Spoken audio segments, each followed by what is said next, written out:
की 2005 साली ज्यावेळेस मे महिन्यामध्ये यूपीएससी सिव्हिल सर्व्हिसेसचा फायनल रिझल्ट लागला होता, मला तो दिवस अजूनही आठवतो. 11 मे 2005 या दिवशी तो निकाल लागला होता. आणि त्यावेळेस मी यशोदामध्ये महाराष्ट्र लोकसेवा आयोगामार्फत निवडणूक झाली होती. Maharashtra finance and account service group B याचं ट्रेनिंग घेत होतो. आणि त्या दिवशी निकाल लागल्यानंतर, भारतात विसावा आल्यानंतर सर्वसाधारणपणे 4च्या आसपास मला तो निकाल कळला. आणि 3:59 बरोबर असलेले क्लास 1 अधिकारी, मी क्लास 2 होतो. अगोदर तुकाराम म्हणून हाक मारायचे आणि 4 वाजता सर म्हणून हाक मारायला लागले.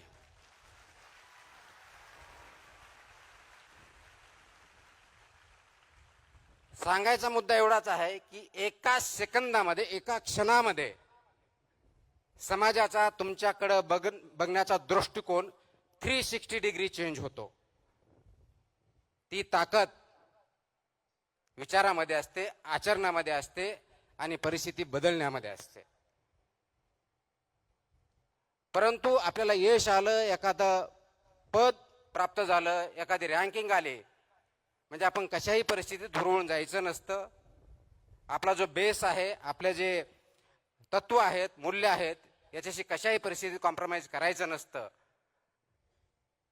आणि तोच धागा धरून महाराष्ट्रामधल्या अनेक जिल्ह्यामध्ये मी फक्त आणि फक्त त्यावेळेस आपल्यासारख्या तरुणांशी, जे पालक आहेत त्यांच्याशी संवाद साधण्यासाठी वेगवेगळ्या ठिकाणी गेलो. कारण माझी जॉईनिंग मसुरी इथल्या अकॅडमीमध्ये, नॅशनल अकॅडमी ऑफ ॲडमिनिस्ट्रेशन ज्याला आपण म्हणतो, ज्या ठिकाणी आमचं ट्रेनिंग होतं, ऑल इंडिया सर्व्हिस आणि सेंट्रल सर्व्हिसेसचं फाउंडेशन कोर्स होतं, ते ऑगस्टमध्ये जॉईन व्हायचं होतं. त्याच्यामुळे मे ते ऑगस्टच्या दरम्यानचा जो कार्यकाळ होता, त्या कार्यकाळामध्ये महाराष्ट्रातल्या जवळजवळ 15 जिल्ह्यामध्ये मी अनेक कार्यक्रमामध्ये सहभागी होऊन संवाद साधण्याचा प्रयत्न केला. आणि त्याचाच एक भाग म्हणून अमरावतीला त्या काळात मी आलो होतो. त्यावेळेसही अमरावतीमधल्या कोणत्या तरी एका हॉलमध्ये आमचं इंटरॅक्शन झालं. मला अजूनही आठवतं की त्यावेळेस मी पुण्याहून आलो होतो आणि पुण्याहून रात्री बसने बसून, ज्या प्रायव्हेट ट्रॅव्हलच्या बस असतात पुण्याहून नागपूरला जाणाऱ्या, पुण्याहून औरंगाबादला असतील तत्कालीन, पुण्याहून अमरावतीला असतील, त्यांनी आलो होतो. आणि त्या ज्या ठिकाणी बस स्टँडच्या आसपास तिथं उतरल्यानंतर जे आयोजक होते त्यांच्याकडे त्यांच्या स्कूटरवरती मी गेलेलो होतो. आणि त्यानंतर कार्यक्रम झाला. मला काही वर्षापूर्वी बातम्या आल्या, काही लोकांचे फोन आले की अमरावतीमधली एक विद्यार्थी त्यावेळेस माझं भाषण ऐकण्यासाठी आली होती. तिने काही भाषण ऐकलं होतं, 4वी-5वी काहीतरी वर्गात होती. आणि तिने त्याच्यातून प्रेरणा घेऊन यूपीएससी करायचं ठरवलं. आणि गेल्या 2-3 वर्षापूर्वी इंडियन रेव्हेन्यू सर्व्हिस याच्यामध्ये त्यांचं सिलेक्शन झालं. ही अत्यंत गोष्ट चांगली आहे. त्याचं क्रेडिट मला जात नाही, त्याचं क्रेडिट त्या विद्यार्थिनीला आणि त्यांच्या पालकांना जातं. आजही आपण 21 वर्षानंतर मला इथं बोलवलं म्हणून मला त्या आठवणी जाग्या झाल्या, म्हणून मी तो त्यावेळेचा क्षण आपल्याबरोबर शेअर केला. परंतु गेल्या 21 वर्षाच्या सेवेमध्ये विचार करत असताना अनेक चढ उतार आले. ते प्रत्येकाच्या जीवनात येतात, कोणत्याही प्रोफेशनमध्ये येतात. विद्यार्थी म्हणून येतात, पालक म्हणून येतात, नोकरदार वर्गाला येतात, उद्योजकांना येतात, शास्त्रज्ञांना येतात, राजकीय व्यक्तींनाही येतात.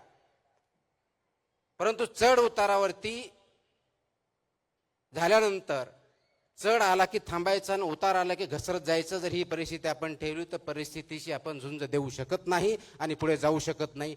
हा निश्चित मेसेज माझ्या 21 वर्षाच्या किंवा माझ्या टोटल वयाच्या जेवढे काय माझं वय झालेलं आहे त्या जीवनामध्ये मी पाहिलेलं आहे. आणि प्रत्येकाच्या जीवनामध्ये ज्यावेळेस चढ उतार येतात त्यावेळेस वाहत जायचं नसतं आणि वाहत जाणं हा सर्वात मोठा धोका आहे.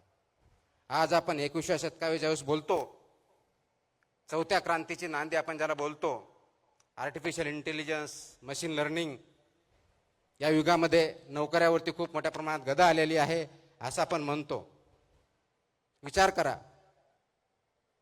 18व्या शतकात सुद्धा पहिली इंडस्ट्रियल रेव्होल्यूशन आली, त्यावेळेस सुद्धा हाच प्रश्न होता की नोकऱ्या जातील, लेबरचं काय होणार. नंतर दुसरी इंडस्ट्री आली, त्यावेळेसही सांगितलं की आता ऑटोमेशन होईल, आता पूर्णपणे शेती उद्ध्वस्त होईल. तिसरी इंडस्ट्रियल रेव्होल्यूशन कम्प्युटरची आली, त्यावेळेस सांगितलं गेलं की आता माणसाची गरजच राहिली नाही. आणि आता चौथी इंडस्ट्रियल रेव्होल्यूशन आली, त्यावेळेस आपण म्हणतो की आता माणसाच्या बुद्धिमत्तेपेक्षाही मशीनची बुद्धिमत्ता पुढे गेली असल्यामुळं माणसाचं एक्झिस्टन्स राहील की नाही हाही प्रश्न आपण सध्या विचार करतोय, भेडसावतोय. कदाचित कम्प्युटर्स, IT, AI याच्यामुळे बुद्धिमत्ता वाढली असेल. प्रश्न बुद्धिमत्तेचा नाहीये. आज सर्वांना पडणारा प्रश्न आहे तो बुद्धिमत्तेपेक्षाही आपल्यामध्ये विवेक आहे का याचा. ज्ञान आहे का माहिती आहे, आणि माहिती आणि ज्ञान जर असेल तर विवेक आपल्याकडे आहे का. कारण माहिती तर आज आपल्या सगळ्याच्या मोबाईल फोनवरती आहे. आपल्याला जर आठवत असेल, आमच्या लहानपणी असतील, आमच्या अगोदरच्या पिढ्या असतील, त्यावेळेस बघितलं, ज्ञान घेण्यासाठी, माहिती घेण्यासाठी ग्रंथालयामध्ये जायचं, तिथं पुस्तक वाचायचे, शिक्षकाबरोबर चर्चा करायची. एखाद्या गोष्टीचा रेफरन्स किंवा अभ्यास करायचा असेल तर कोणतं पुस्तक वाचायचे हे शिक्षकांना किंवा जे शिकलेले आहेत त्यांना विचारायचं. मग ते पुस्तक अवेलेबल आहे की नाही ते बघायचं, लायब्ररीत जायचं, ते शोधायचं, त्याच्यातला पर्टिक्युलर तो टॉपिक त्याच्यावरती वाचायचं आणि त्याच्यानंतर माहिती घ्यायची. हा प्रवास असायचा. एवढे कष्ट फक्त माहिती घेण्यासाठी असायचे. गावागावात न्यूजपेपर नव्हते, लायब्ररीज नव्हत्या. शाळेमध्ये जे शिक्षक सांगतील किंवा आपले जे पाठ्यपुस्तक असतील याच्यापुढे आपल्याला अभ्यासाचं वेगळं काही वातावरण नव्हतं.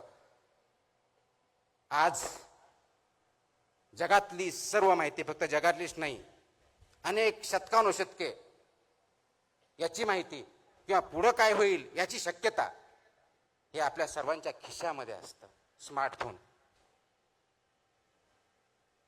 आणि एवढी माहिती आपल्या खिशामध्ये असतानाही आपल्याला अनेक प्रश्नांना तोंड द्यावं लागतं. तर ते का? माहितीसाठी नाही, माहिती तर भरपूर आहे. ज्ञानासाठी नाही, ज्ञान आपल्याला आपल्या गुगलवरती, मोबाईलवरती क्लिक केलं किंवा आता ChatGPT पासून AIचा वापर केला की ज्या सगळ्या प्रश्नाचे उत्तर भेटतात, पण ज्ञान पण भेटतं. मग अशा परिस्थितीमध्ये जन जी असतील किंवा आता नवीन जन अल्फा असेल किंवा त्याच्या अगोदरची जनरेशन असेल, यांनी करायचं काय? तुमच्या माझ्यासमोर प्रश्न पडतो, यांच्या नोकऱ्या जातील. याच्या अगोदर 3 इंडस्ट्रियल रेव्होल्यूशन झाला, त्यावेळेस कुणाच्या नोकऱ्या गेल्या नाही, नोकरीचं स्वरूप बदललं. आजही तीच परिस्थिती आहे. आणि म्हणून ज्ञान घेण्यासाठी जी धडपड करावी लागत होती ती आता करण्याची गरज नाही, कारण ते तुमच्या पॉकेटमध्ये अवेलेबल आहे. माहिती गोळण्यासाठी तुम्हाला प्रयत्न करण्याची गरज नाही, कारण ते तुमच्या फिंगर टिप्समध्ये अवेलेबल आहे. मग माहितीची गरज नाही, ज्ञान गोळा करण्यासाठी आपल्याला कष्ट करावं लागत नाहीत. पण या मशीनमध्ये, AI मध्ये विवेक कुठं आहे? हा विवेक कुठेतरी लपून बसलेला आहे, कुठेतरी आढळून बसलेला आहे, आणि ते विवेकाची पोकळी निर्माण झालेली आहे. हा सर्वात मोठा प्रश्न आपल्या समोर आहे. इमॅजिन करा, रात्रीचे 11 वाजलेत, अमरावती असेल, नागपूर असेल, नागालँड असेल, मुंबई असेल, दिल्ली असेल, पॅरिस असेल, लाईटी बंद झाल्यात, सगळेजण झोपलेत, खेडेगाव असेल, आणि त्या बेडवरती तरुण मुलं मुली पडलेले आहेत. निळसर रंगाची छाप आपल्या चेहऱ्यावरती दिसते आहे, ते मोबाईल ओपन करून, आणि मोबाईलवरती आपला अंगठा चालू आहे स्क्रोल करण्यासाठी. इन्स्टा असेल, फेसबुक असेल, ट्विटर असेल, स्क्रोल, हसतो, काहीतरी जोक असतो, स्क्रोल, राग येतो, अनएम्प्लॉयमेंट, स्क्रोल, कोणतरी नट येते, एकदम चांगलं श्रीमंत, मत्सर वाटतो, आईवडिलांसारखं येतो, त्याच्याकडे गाडी दिसते, कुटुंबावर बंगला दिसतो, प्रश्न पडतो, मी कुठं आहे? माझा मार्ग तर चुकला नाही ना? मी कुठं कमी पडतोय? लगेच माझं कंपॅरिझन सुरू होतं. पुन्हा बरोबर, मोठ्या गाडी बरोबर, हिरो हिरोईन बरोबर, फोटो जे खूप चांगले आहेत, सुंदर आहेत, अत्यंत अट्रॅक्टिव्ह आहेत, त्याच्याशी कंपॅरिझन होतं. आणि त्या मोमेंटला आपल्यामध्ये न्यूनगंड सुरू होतो. आज सर्वात मोठा धोका तरुण पिढीला आणि आई वडिलांना सतावत असेल तर आत्ताच्या पिढीमध्ये तयार झालेला हा न्यूनगंड आहे. आणि सर्वात मोठा प्रश्न आपल्याला सोडवायचा आहे. मग याच्यावरती अनेक वेळेस बोललो तर जनजी आळशी आहे, मोबाईल शिवाय त्यांना कळत नाही, रिअल वर्ल्ड कळत नाही, यांना माणूस म्हणून जगण्याची आवश्यकताच वाटत नाही, ते वेगळ्याच विश्वात राहतात, अशा प्रकारचं क्रिटिसिझम केलं जातं. आणि ते मला वाटतं योग्य नाही. आपण डिजिटल युगात राहतो, मोबाईल पासून दूर जाण्याची गरज नाही, पण कुठंतरी चुकतोय, तो कुठं चुकतोय हे बघण्याची गरज आहे. आणि म्हणून गरज कशाची आहे तर ह्या युगामध्ये ज्यावेळेस तुम्ही स्क्रोल करता, ज्याच्यामुळे तुम्हाला न्यूनगंड तयार होतो, तर ते अंडरस्टँड करण्याची, अप्रिशिएट करण्याची गरज आहे. हा जो न्यूनगंड तयार झाला, तुम्ही कम्पेअर करताय कुणाशी? रील मधल्या असलेल्या हिरो हिरोईनशी, रील मध्ये असलेल्या फोटोशी. जो फोटो काढलाय सर्वात चांगला आहे, सुंदर आहे, तो एक फोटो रीलवर येण्याच्या अगोदर कमीत कमी 5, 50, 25 वेळेस क्लिक केलेला आहे, त्याला डेव्हलप केलेलं आहे. आणि फक्त चांगली बाजू, सर्वात चांगली बाजू आपल्या समोर आलेली आहे.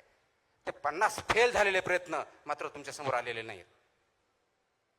अत्यंत चांगला विनोद आहे, त्याच्यावरती आपण हसतो, मनातून कळकळून असतो, पण तो तसा डायलॉग टाकण्याच्या अगोदर, डायलॉग बोलण्याच्या अगोदर, तो फेकण्याच्या अगोदर त्यांनी कधी 100-200 वेळा त्याची प्रॅक्टिस केलेली, वर्षानुवर्ष केलेले, ते फेलियर्स आपल्या समोर येत नाहीत. आपल्या समोर फक्त सक्सेस दिसतं. कदाचित त्याच भाषेत वेगळ्या पद्धतीने सांगायचं तर आज मी तुमच्या समोर एक वरिष्ठ संधी अधिकारी म्हणून दिसतो.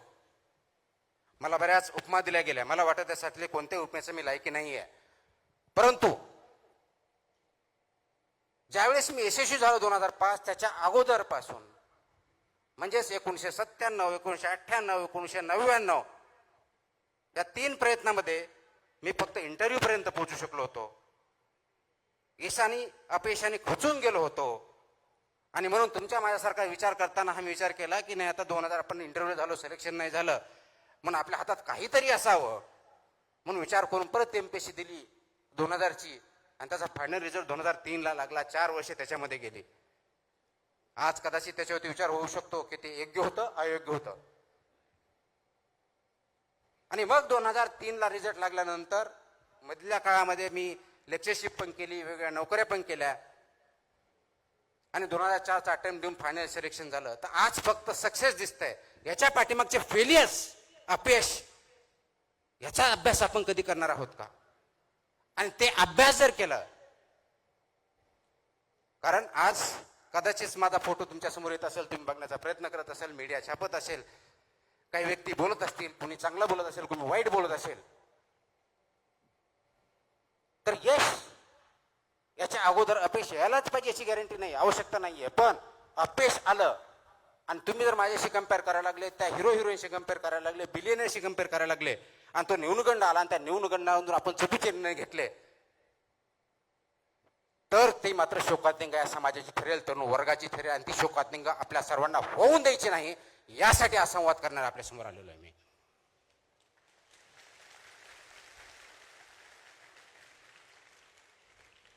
आता ही शोकांतिका का होऊ द्यायची नाही? कारण जगामध्ये जर बघितलं तर जनजी ज्याला म्हणतो आपण, सर्वसाधारणपणे 1997 ते 2012 ह्या काळात जन्माला आलेले हे सर्वजण अत्यंत तरुण आहेत. जगामधला सर्वात जास्त तरुण पिढी भारतामध्ये आहे. आणि जगातली सर्वात मोठी संपत्ती आता कोणती असेल ते तरुण. आणि तेही असे तरुण ज्यांच्याकडे जिद्द आहे, ज्यांच्याकडे ज्ञान आहे, अपार कष्ट करण्याची तयारी आहे, असे तरुण आपल्याकडे असताना तरी त्यांच्यामध्ये नैराश्य, न्यूनगंड ही धोक्याची घंटा आहे. आणि धोक्याच्या घंटेला सर्व स्तरावरून आपल्याला काम करावं लागणार आहे. ते सामाजिक स्तरावरती करावं लागणार आहे, कौटुंबिक स्तरावरती करावं लागणार आहे, राज्य स्तरावरती, देश पातळीवरती करावं लागणार आहे, तुम्हा आम्हाला सर्वांना मिळून करावं लागणार आहे. आणि ते कोणतं काम असणार आहे काढून टाकतो मी. आवाज येतोय? हे जर करायचं असेल तर आपल्याला याच्यामधला विचार समजून घ्यावा लागेल. ही जी नवीन पिढी आहे याला जुन्या रूढी परंपरा मान्य नाहीत. आपल्या काळात आई वडिलांनी सांगितलं उभं राहायचं, त्यांनी म्हणलं हे योग्य, ते मान्य करायचं, त्यांनी सांगितलं हे योग्य, मान्य करायचं. आजच्या तरुण पिढीला, विशेष करून जनजीला हे मान्य नाही. आणि त्याचं चुकीचं काहीच नाही, कारण आपण वास्तववादी असलं पाहिजे. डिजिटल युगामुळे जगातल्या चांगल्या वाईट सर्व गोष्टी आपल्या समोर आहेत. त्याच्यातल्या चांगल्या गोष्टीला प्रवृत्त करणं, चांगल्या गोष्टी अडॉप्ट करणं आणि वाईट गोष्टीपासून दूर ठेवणं हे आपलं कर्तव्य असणार आहे. आणि या तरुण पिढीला हायरार्की मान्य नाही आहे, उतरण मान्य नाही आहे, तो अमुक एक नेता म्हणून मला मान्य नाही. हे सर्वजण नेते आहे, यांच्यामध्ये लिडरशिपच्या सर्व क्वालिटी भरलेल्या आहे. गरज फक्त आहे त्यांना योग्य दिशा दाखवण्याची. ती दिशा दाखवण्यासाठी आपल्याला काम करावं लागणार आहे.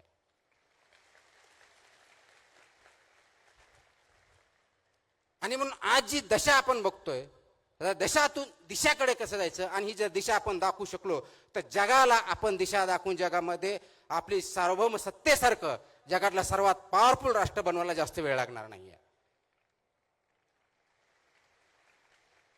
आणि ते करण्यासाठी दिशा कशी द्यायची? कुणी म्हणेल आम्हाला नोकऱ्या भेटत नाहीत. अग्रीड, नोकरीसाठी प्रयत्न केलेच पाहिजेत. नोकरीसाठी प्रयत्न करताना, कारण नोकरी भेटली म्हणजे फक्त तुम्हाला पगार भेटत नाही, त्या पगारावर तुम्हाला प्रतिष्ठा पण भेटते, स्टॅबिलिटी पण येते, विचार पण येतात. आणि सर्वात महत्वाचं त्या नोकरीच्या माध्यमातून असेल तुम्ही समाजाला कॉन्ट्रीब्यूट करणं, तुमच्या हातून चांगलं काहीतरी घडणं हे अपेक्षित असतं. त्यासाठी नोकरी आवश्यक असते.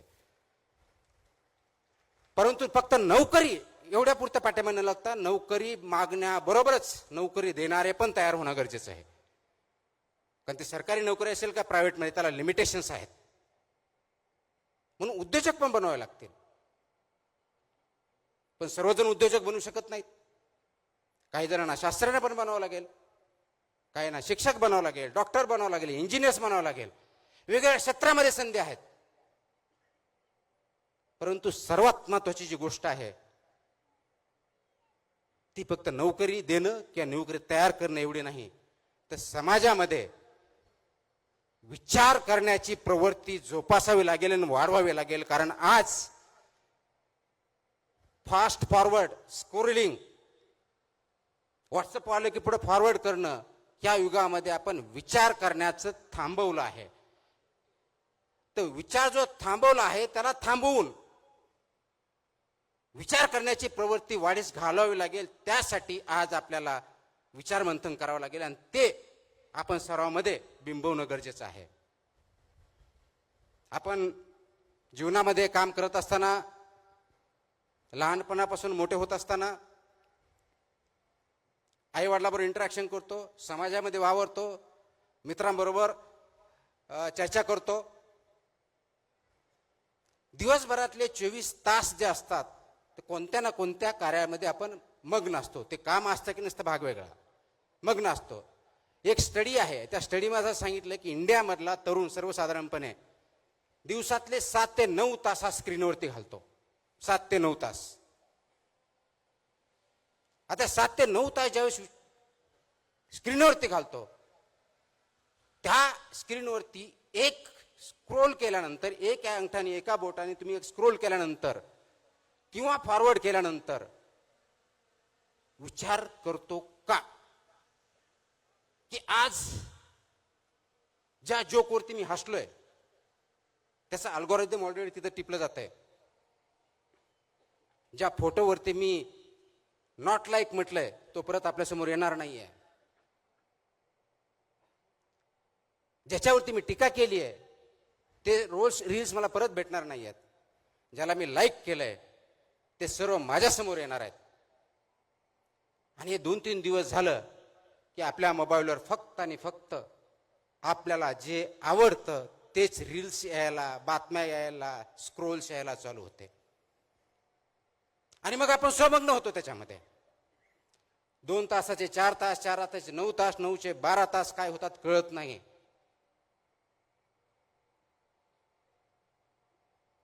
मोबाईल तुम्ही वापरत आहात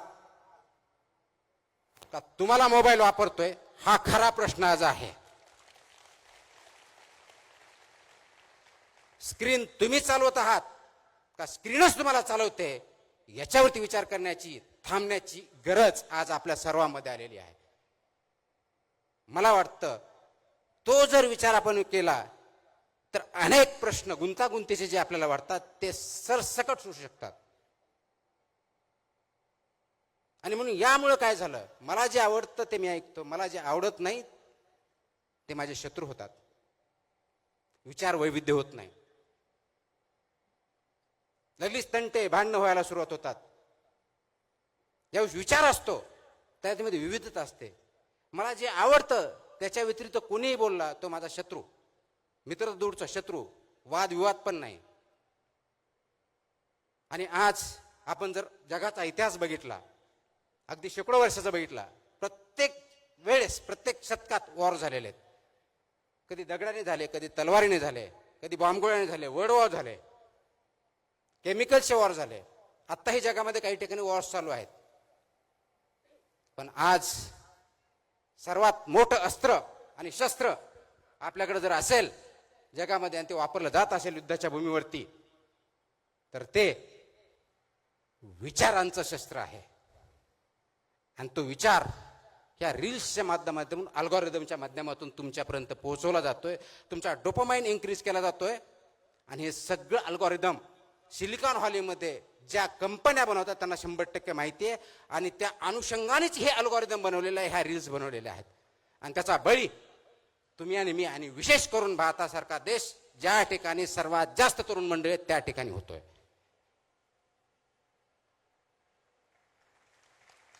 आपण गुलामगिरीच्या बद्दल बोलतो, मला स्वातंत्र्य आहे म्हणतो. स्वातंत्र्यामध्ये आपण आहोत, यस. ब्रिटिशांकडून स्वातंत्र्य भेटलं, गुलामगिरीतून स्वातंत्र्य भेटलं. पण तुमचे विचारच जर तुमचे नसतील तर तुम्ही मुक्त आहात का? का एका गुलामगिरीतून जाऊन, फिजिकल कष्टाच्या गुलामगिरीतून जाऊन विचारांच्या गुलामगिरीत तुम्ही आणि मी गुरफटले गेलोत का? याच्यावरती विचार करणं, कार्य करण्याची वेळ आलेली आहे. आणि ती आपण स्वतःहून ओढून घेतलेली आहे. त्यावरतीच आपल्याला सर्वांना काम करायचंय, जागं व्हायचंय, जागं करायचंय. आणि म्हणून अल्गोरिदम जे आपल्याला आवडतं तेवढंच न बघता, फक्त माहिती न घेता, फक्त नॉलेज न घेता, इथंच विवेक जागा करायचा आहे, इथंच विवेकवादी विचार करायचा आहे, इथं थोडं थांबायचंय, पॉज घ्यायचा आहे. मी अनेक वेळेस बोलतो, पॉज घ्या. जो प्रवाह चाललाय, रील्स असेल, आपण जीवन चालत असू, घरामध्ये वागत असू, आणि सो कॉल्ड आपण वादविवाद करतो, वाद होतच नाहीत, खूप मोठ्या प्रमाणात भांडणच होतात. विचारांची देवाणघेवाण होत नाही, फक्त देवाण होते. आपण ऐकतच नाही, फक्त आवाज करतो. ऐकण्याची सवय नाही राहिलेली. का? मला तेच बघायचे, तेच ऐकायचे, तेच करायचे जे मला आवडतं. त्या गुलामगिरीत आपण जर फसलो आहोत तर त्याच्यातून बाहेर येण्यासाठी एकमेव मार्ग ज्ञानाच्या पलीकडे जाऊन, तो मशीनमध्ये नाही आहे, तो अल्गोरिदम मध्ये नाही आहे, तो AI मध्ये नाही आहे, आणि तो म्हणजे फक्त आणि फक्त विवेक हा आहे. आणि ते विवेकाची कास घेणं, कास धरणं आणि त्याच्यावरती चालणं ही अत्यंत महत्वाची गोष्ट आहे. महाराष्ट्र राज्याला खूप मोठा इतिहास आहे. या महाराष्ट्र राज्यामध्ये ज्यावेळी हिताशाच्या बाबतीत बोलतो, संत परंपरा लाभलेली आहे, संतांचे विचार लाभलेले आहेत, खूप मोठ्या प्रमाणात समाज सुधारक होऊन गेलेले आहे. जगाला त्यांनी मार्ग दाखवला. महात्मा ज्योतिबा फुले, सावित्रीबाई फुले, शाहू महाराज, छत्रपती शिवाजी महाराज, डॉक्टर बाबासाहेब आंबेडकर, कित्येक नाव आपण घेऊ शकतो.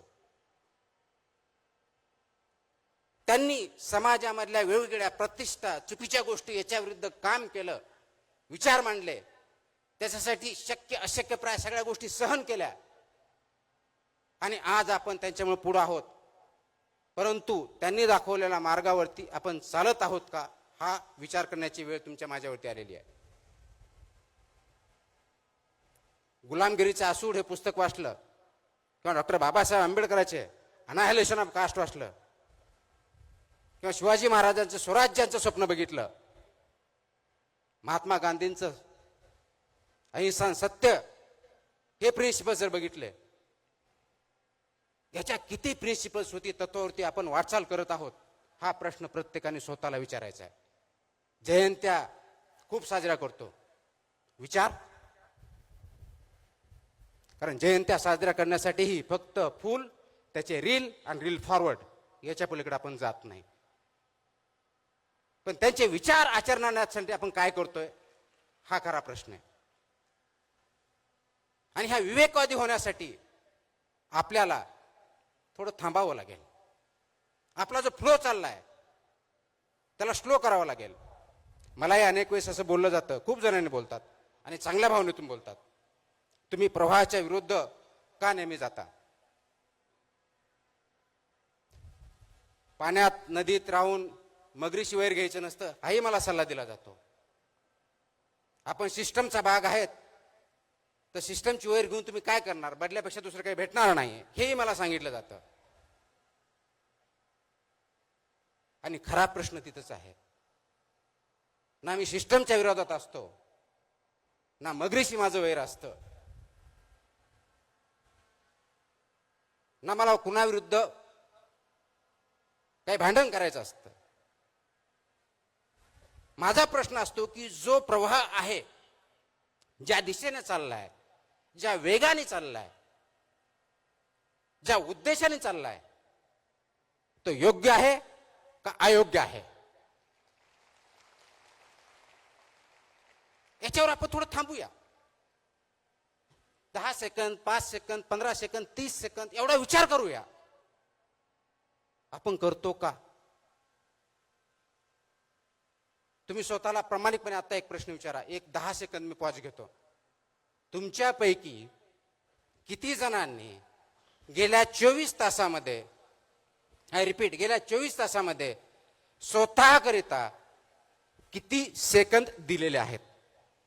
I repeat my question. गेल्या 24 तासामध्ये स्वतःकरिता किती सेकंद दिलेले आहेत? आणि ज्यांनी खरोखर सेकंद दिले असेल त्यांनी मला हात वरती करून दाखव. किती हात आहेत? Not even 1%. Not even 1%. आणि स्वतःसाठी म्हणजे काय? पुढचा प्रश्न, विचार करण्यासाठी. स्वतःसाठी म्हणजे झोपण्यासाठी नव्हे, स्वतःसाठी म्हणजे भांडण्यासाठी नव्हे. आणि विचार कोणता? गेल्या 24 तासामध्ये माझ्यामध्ये, स्वतःमध्ये अशी कोणती वाढ झाली ज्याच्यामुळं मी स्वतःला माणूस म्हणून संबोधू? असा किती जणांनी प्रश्न विचारला? गेल्या 24 तासामध्ये मी असं काय केलं की समाजाला काहीतरी मी कॉन्ट्रीब्यूट केलं, कुणाची तरी मदत केली, कुणाचा तरी प्रॉब्लेम सॉल्व्ह केला, कुणाला तरी आनंदी केलं? का? मी सिनेमाला गेलो, मी बघितलं, मी खेळलो, हा स्वतःसाठीचा वेळ नाहीये. तुम्ही 24 तासामध्ये किती ग्रो झाला, विचाराने असेल, आचरणाने असेल, कॉन्ट्रीब्युशन समाजामध्ये चांगला बदल घडवण्यासाठी असेल, किती जण प्रश्न विचारतात. आणि जर याचं उत्तर नसेल तर त्याचा अर्थ एवढाच आहे, तुम्ही माणूस म्हणून जगत नाहीत, तर प्रवाहामधला एक ओंडका म्हणून जगत आहात. जिकडं वारं जाईल, जिकडं राहिलं त्या ठिकाणी काम करतायत.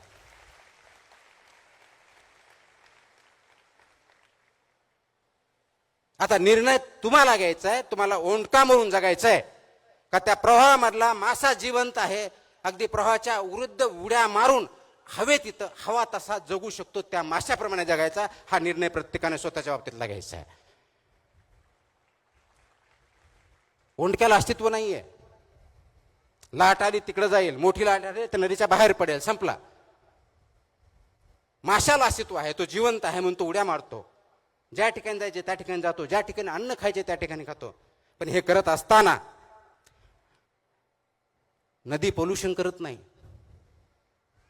प्रदूषित करत नाही, एन्व्हायरमेंटचा प्रोटेक्ट करतो, डायव्हर्सिटी बघतो. आपण करतोय? खूप मोठा प्रश्न आहे. मग तुमच्यामध्ये असा प्रश्न विचारेल की तुम्ही नवीन पिढीवरती टीका करताय. मी बिलकुल टीका करत नाही. रादर नवीन पिढी जी आहे ती अत्यंत हुशार आहे, कष्टाळू आहे, इनोव्हेटिव्ह आहे, नाविन्यपूर्णता त्याच्यात आहे. म्हणजे हे सगळं असतानाही हे प्रॉब्लेम का, हा प्रश्न मला पडतो, शासनालाही पडतो, समाजालाही पडतो, आई वडिलांनाही पडतो. आणि हे सगळं असल्यामुळे आणि याच्यावरती मात करण्यासाठी आपल्याला जी गरज आहे ती दिशा दाखवण्याची. तर दिशा कशी दाखवणार हा आपल्या समोरचा प्रश्न आहे. नोकरीसाठी काम करायचं नाही आहे, सिस्टम तयार करायच्यात. समाजामधल्या सिस्टम असतील, कुटुंबाच्या सिस्टम असतील, राजकारणातल्या सिस्टम असतील, प्रशासनातल्या असतील.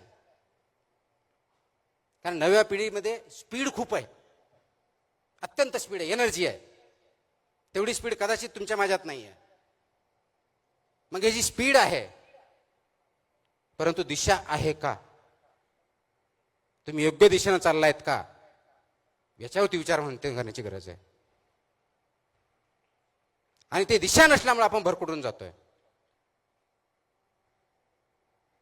तरी दिशा दिली पाहिजे. डिजिटल आहे, मोबाईल बंद करणं पर्याय नाही. फक्त मोबाईलवरती तुमचा कंट्रोल पाहिजे, मोबाईलचा कंट्रोल तुमच्यावरती नको, हे बघितलं पाहिजे. आणि हे जर करायचं असेल तर या नवीन पिढी ज्या संक्रमणातून जाते ते आपण ऍक्सेप्ट केलं पाहिजे. आज आपली तयारी ती आहे का समाजाची? मला वाटतं बऱ्याच अंशाचं उत्तर नाही असं आहे. आणि म्हणून प्रॉब्लेम निर्माण झालेला आहे. ही जी संक्रमण अवस्था आहे समाजाची आहे, ही संक्रमण अवस्था नव्या पिढीची आहे. त्यांना जे गोष्ट ध्येय गाठायचे आहेत त्यासाठी ते धडपड करतायत.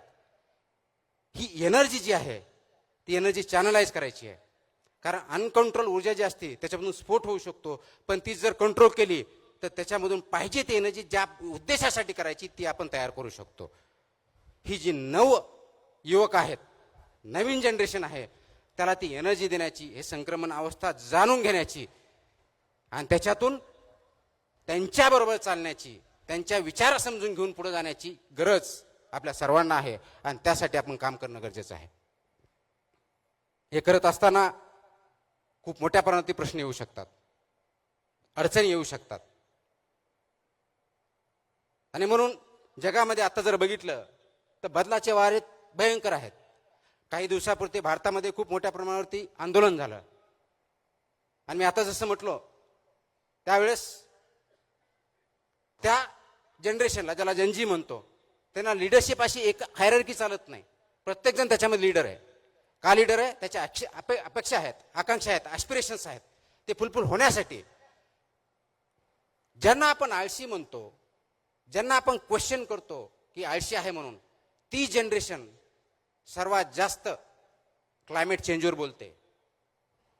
ती जनरेशन सर्वात जास्त टेक्नॉलॉजीवर बोलते, टेक्नॉलॉजीवरती काम करते. ती जनरेशन मेंटल इलनेस बंद ओपनली बोलते. म्हणजे माझ्या अगोदरच्या काळात किंवा माझ्या अगोदरच्या पिढ्यामध्ये जर बघितलं, मेंटल इलनेस बघितलं तर वेडा म्हणायचे. आज नवीन जनरेशनमध्ये तेवढं धैर्य आहे, तेवढं करेज आहे की आमचा मेंटल इलनेस आहे तो इलनेस नाही आहे. एखादी गोष्ट ॲक्सेप्ट करण्यासाठी जे करेज लागतं ते त्यांच्यामध्ये आहे आणि ते करेज आपल्या तुमच्यामध्ये करायचीच नसेल. त्या धैर्याला तुमची साथ देणार आहात की नाही, हा महत्वाचा मुद्दा आहे. आणि मग जगामध्ये सर्वात मोठे जे प्रॉब्लेम आहेत, टेररिझम असेल, विचार वेगळ्या पद्धती असतील, क्लायमेट चेंज असेल, डिजिटल रेव्होल्युशन असेल, हे ऍक्सेप्ट करून ही जी एनर्जी आहे ती चॅनलाइज करायची आहे.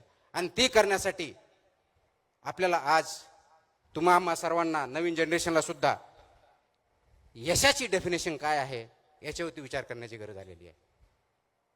आपण यश कशामध्ये मोजतो? यश कशामध्ये मोजतो? मोठं घर, भला मोठा पगार, मोठी गाडी, मोठे मोठे स्वप्न, कदाचित छोटे छोटे पॅरामीटर्स हे तुमच्या यशाचे. त्याला यशस्वी होणं म्हणत नाही. ते जर असतं तर मग सर्वच जगामधले जे श्रीमंत लोक आहेत ते यशस्वी झाले असते. आज खरोखरच ते श्रीमंत लोक यशस्वी आहेत का, हा प्रश्न तुम्ही आणि मी विचारला पाहिजे. पैशाने यश मोजता येत नाही. पैसे ही गरज आहे, पण पैसे म्हणजे यश नाही.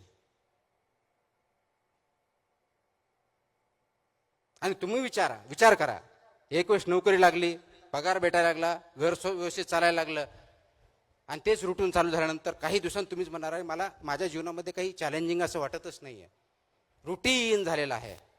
एखादा शिक्षक आहे, मी दररोज शिकवतो, पण मला काही इंटरेस्टच नाही.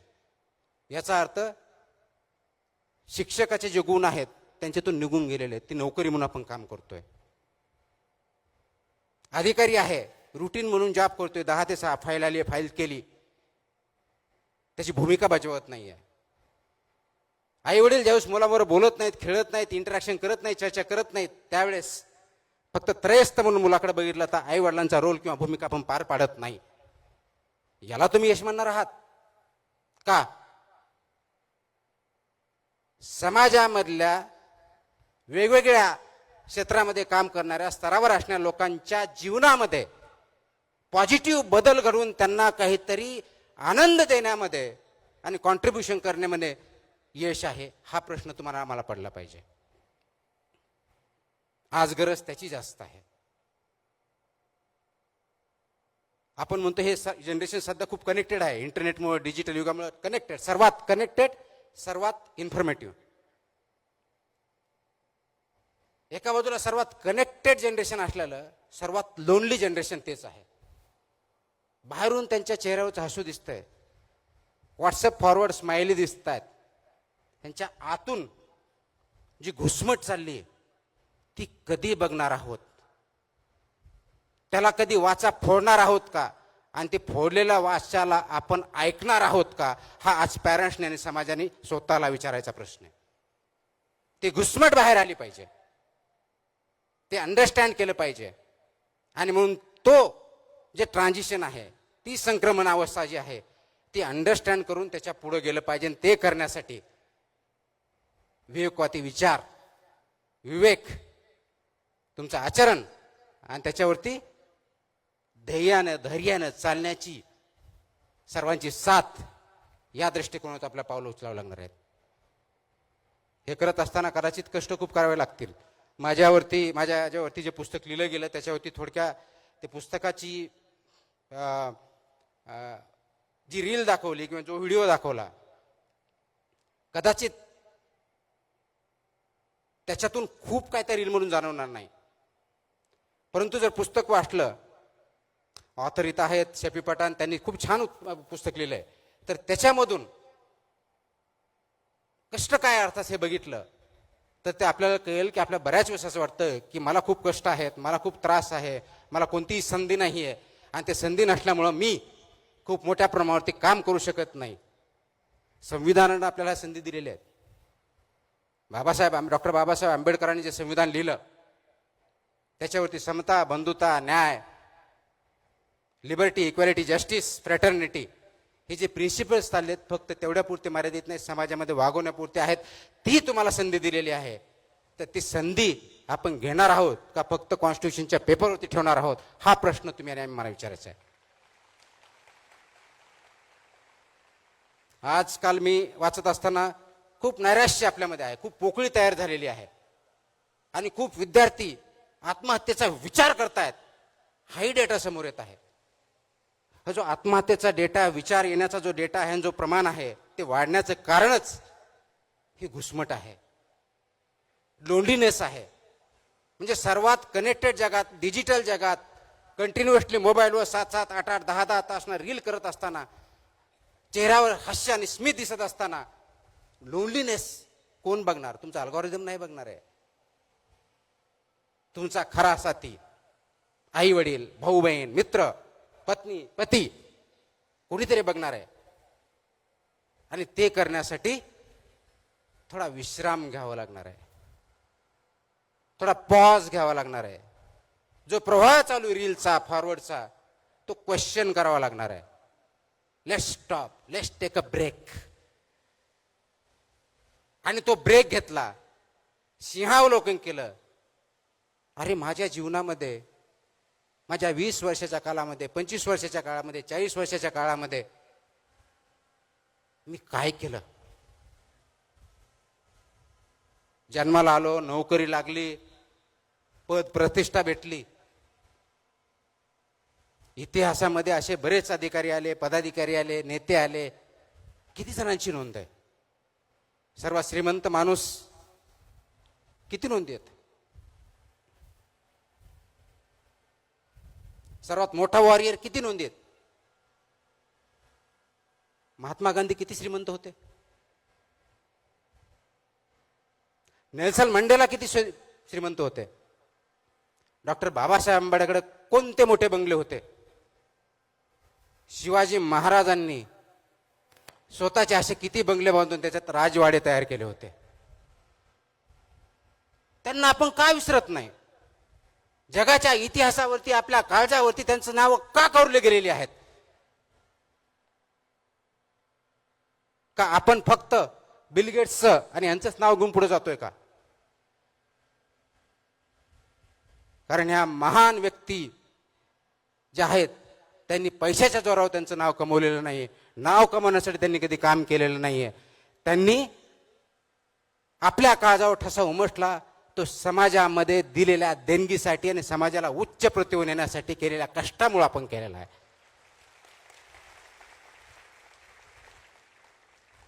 इमॅजिन करा, डॉक्टर बाबासाहेब आंबेडकरांनी आपल्याला लोकशाहीमध्ये प्रत्येकाला, ज्या कॉन्स्टिट्युएंट असेंब्लीने नेहरूपासून आंबेडकरांपर्यंत सर्वजण होते, सरदार पटेल होते, मौलाना अबुल कलाम आझाद होते, या सर्वांनी जे कॉन्स्टिट्यूशन लिहिले त्यांनी प्रत्येकाला तत्कालीन 21 वर्षानंतर 18 वर्षाच्या वर त्याला प्रत्येकाला मतदानाचा अधिकार दिला. तो जर अधिकार नसता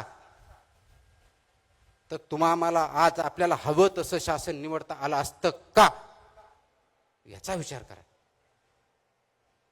आणि आज त्याच लोकशाहीमध्ये, ज्याची खूप सोपी डेफिनेशन अब्राहम लिंकनजी केलेली आहे, government of the people, by the people, for the people. Simple, सगळ्यांना पाठ आहे. अगदी 4थीच्या मुलाला दिलं तरी पाठ आहे. पण त्याचा अर्थ कधीतरी समजून घेतलाय आपण? ह्या 3 गोष्टी आहेत: government of the people, by the people, for the people. आता याच्यामधला ऑफ द पीपल 2 मिनिटासाठी आपण बाजूला ठेवूया. गव्हर्नमेंट बाय द पीपल म्हणून, म्हणजे निवडून देणारी जनता, ज्याच्यामधून लोकशाही, ज्याच्यामुळे आपण शासन निवडतो, ते लोक आतून खोकले असेल तर काय होणार? जे की बऱ्याच अंशी आज खरं आहे. आतला जो खोकलेपणा आहे ते मतदार आहेत, तो तुम्ही आणि मी आहोत. जे हॉलोनोस आहे हे मतदार आहोत आपण. जी डेमोक्रेसीचा राईट, फ्रँचाईज म्हणतो ज्याला, मतदानाचा अधिकार वापरत आहोत. खोकला आहे आपल्यामध्ये, कोणतीही नतिमत्ता नाही आहे, कोणताही विचार नाही, जिकडं फ्लो चाललाय तिकडं चाललोय, ओंडक्या सटका.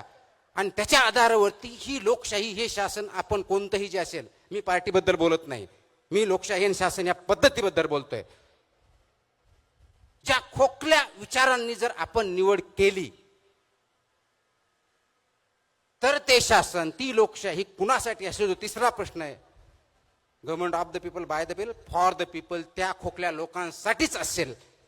हे आपण का सविस्तरपणे विसरत आहोत? हा प्रश्न आपण स्वतःला विचारायचा.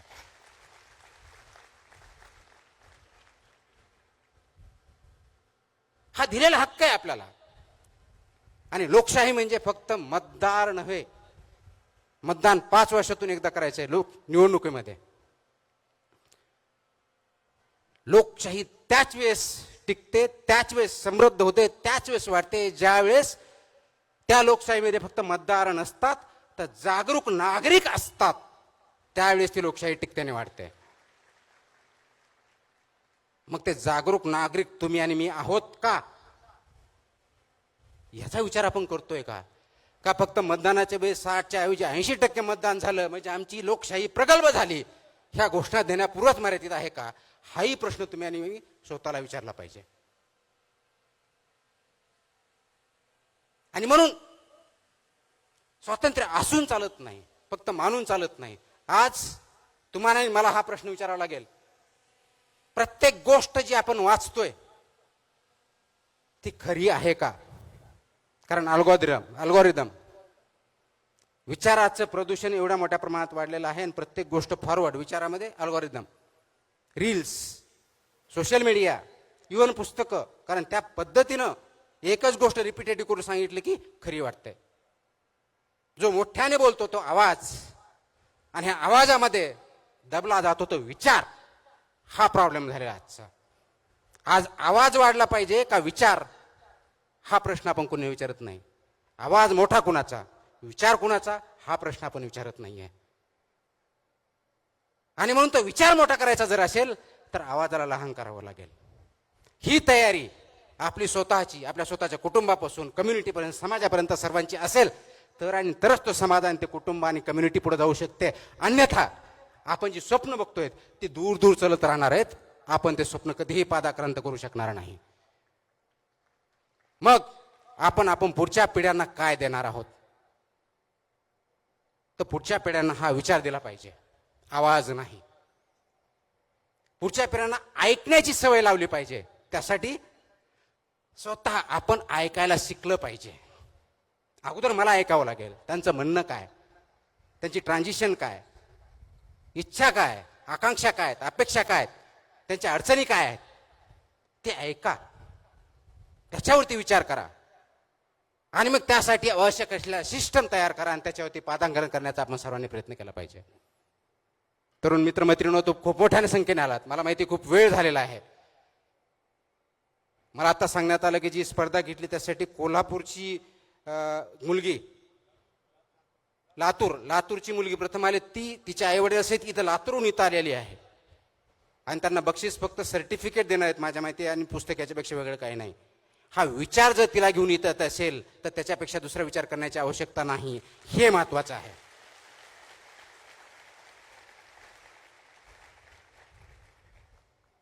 आपण 10 वर्षानंतर, 20 वर्षानंतर, 40 वर्षानंतर, 50 वर्षानंतर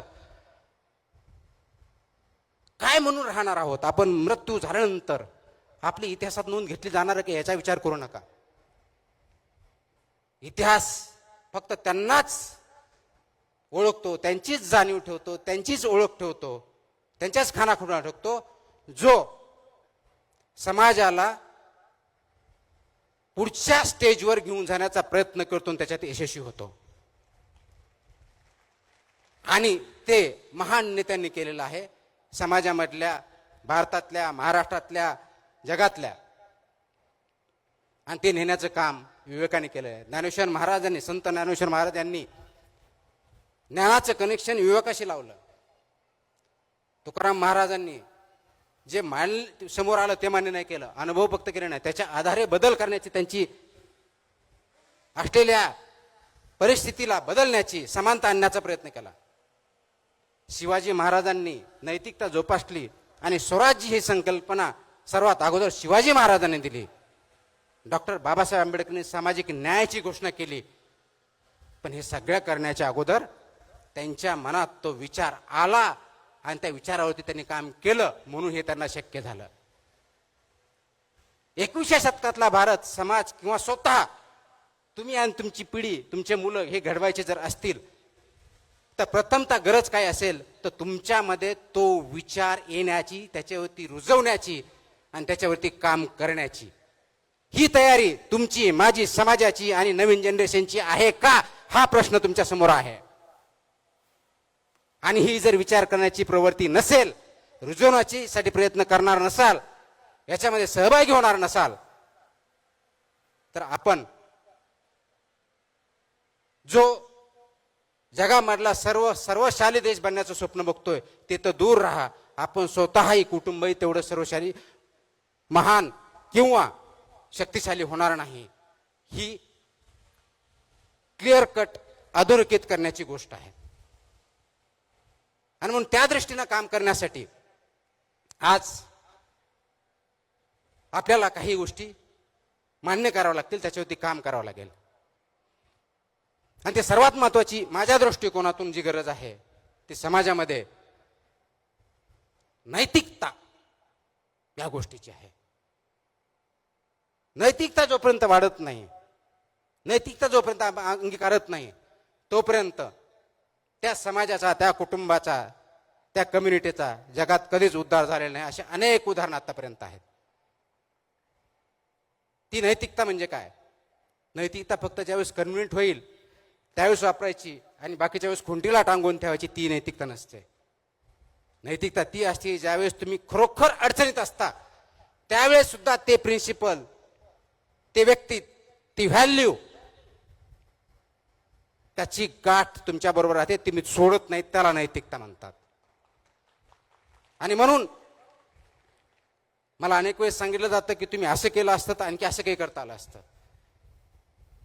एखादा व्यक्ती आहे, तो शिक्षक आहे, प्राध्यापक आहे, प्रिन्सिपल आहे, त्याच्या कॉलेजमध्ये ऍडमिशन होत आहेत आणि मेरिटनुसार एक्स व्यक्तीचा नंबर लागतोय, परंतु त्याला कोणीतरी पैसे देतोय, कोणतरी संस्था सांगते किंवा कुणातरी फोन येतोय, दबाव येतोय, म्हणून तो वाय व्यक्ती त्या मेरिटपेक्षा खालच्या मुलाला ज्यावेळेस ऍडमिशन देतो त्या मोमेंटला तो प्रिन्सिपल म्हणून काम करत नाही, तो फक्त बाहुलं म्हणून काम करतो. आपल्याला बाहुले नको आहेत, आपल्याला ते प्रिन्सिपल म्हणून काम करण्याची गरज आहे.